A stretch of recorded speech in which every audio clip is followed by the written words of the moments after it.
The Heavenly Christmas Tree, a short story by Fyodor Dostoevsky. I am a novelist, and I suppose I have made up this story. I write, I suppose, though I know for a fact that I have made it up, but yet I keep fancying that it must have happened somewhere at some time, that it must have happened on Christmas Eve in some great town in a time of terrible frost. I have a vision of a little boy, 6 years old or even younger. This boy woke up that morning in a cold, damp cellar. He was dressed in a sort of little dressing gown and was shivering with cold. There was a cloud of white steam from his breath, and sitting on a box in the corner, he blew the steam out of his mouth and amused himself in his dullness watching it float away. But he was terribly hungry. Several times that morning he went up to the plank bed where his sick mother was lying on a mattress as thin as a pancake, with some sort of bundle under her head for a pillow. How had she come here? She must have come with her boy from some other town, and suddenly fallen ill. The landlady who let the corners had been taken 2 days before to the police station. The lodgers were out and about, as the holiday was so near, and the only one left had been lying for the last 24 hours dead drunk, not having waited for Christmas.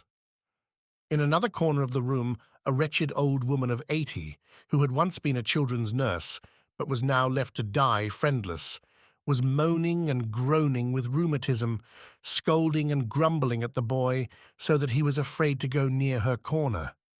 He had got a drink of water in the outer room, but could not find a crust anywhere, and had been on the point of waking his mother a dozen times. He felt frightened at last in the darkness. It had long been dusk, but no light was kindled.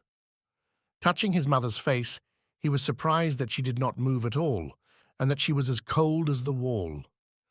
"It is very cold here," he thought. He stood a little, unconsciously letting his hands rest on the dead woman's shoulders. Then he breathed on his fingers to warm them, and then, quietly fumbling for his cap on the bed, he went out of the cellar. He would have gone earlier, but was afraid of the big dog, which had been howling all day at the neighbor's door at the top of the stairs. But the dog was not there now, and he went out into the street.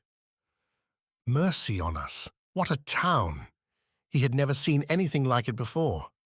In the town from which he had come, it was always such black darkness at night. There was one lamp for the whole street. The little, low-pitched wooden houses were closed up with shutters. There was no one to be seen in the street after dusk. All the people shut themselves up in their houses, and there was nothing but the howling of packs of dogs, hundreds and thousands of them barking and howling all night. But there it was so warm, and he was given food, while here, oh dear, if he only had something to eat. And what a noise and rattle here!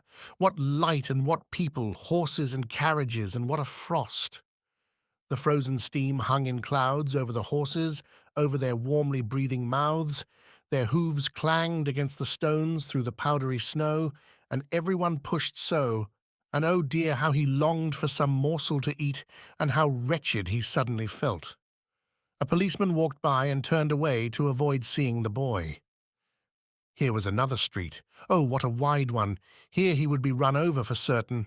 How everyone was shouting, racing and driving along, and the light. And what was this? A huge glass window, and through the window a tree reaching up to the ceiling. It was a fir tree, and on it were ever so many lights, gold papers and apples and little dolls and horses. And there were children clean and dressed in their best running about the room, laughing and playing and eating and drinking something. And then a little girl began dancing with one of the boys. What a pretty little girl! And he could hear the music through the window.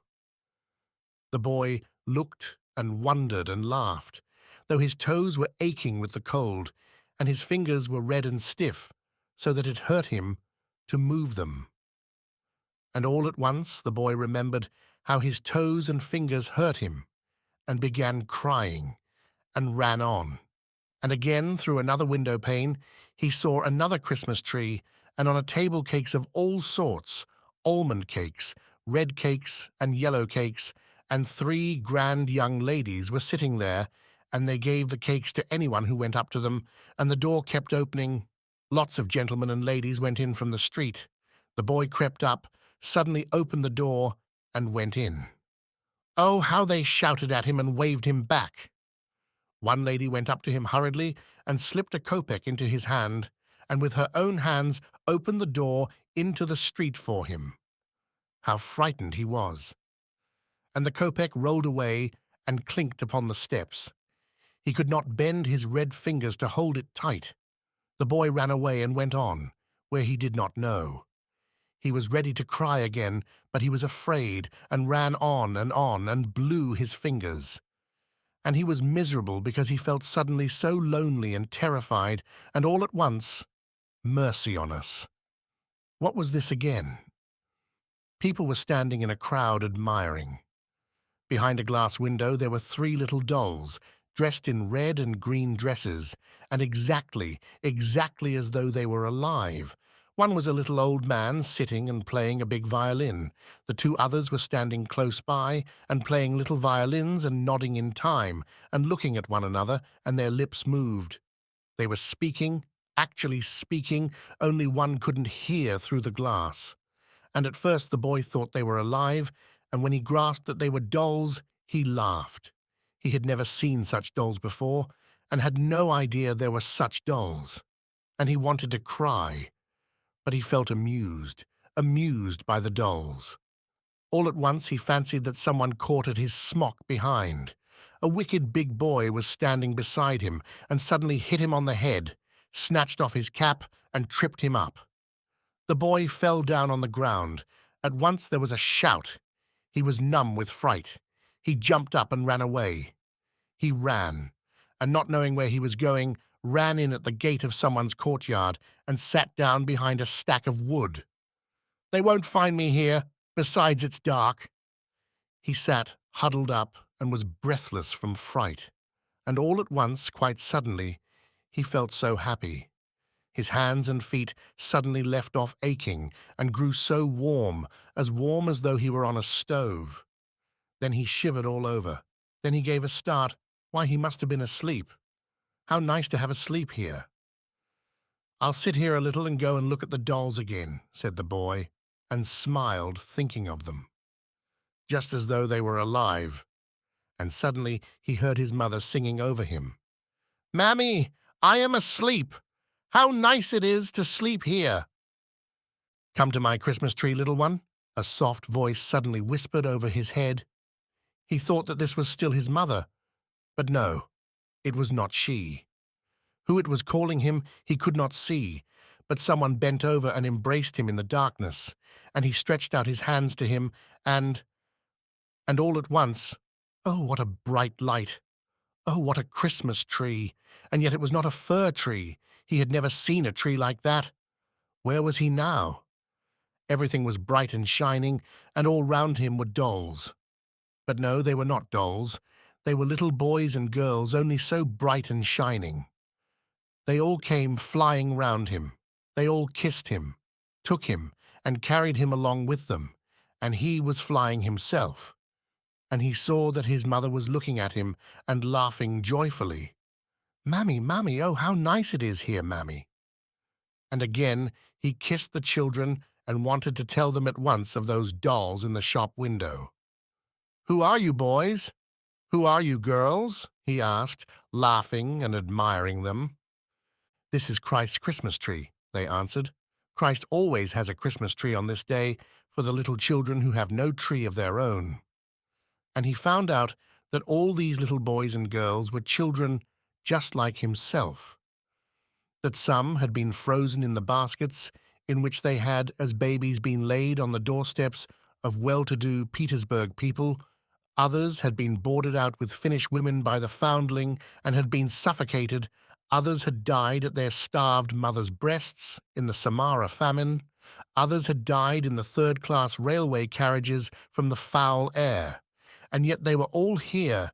They were all like angels about Christ, and he was in the midst of them, and held out his hands to them, and blessed them and their sinful mothers.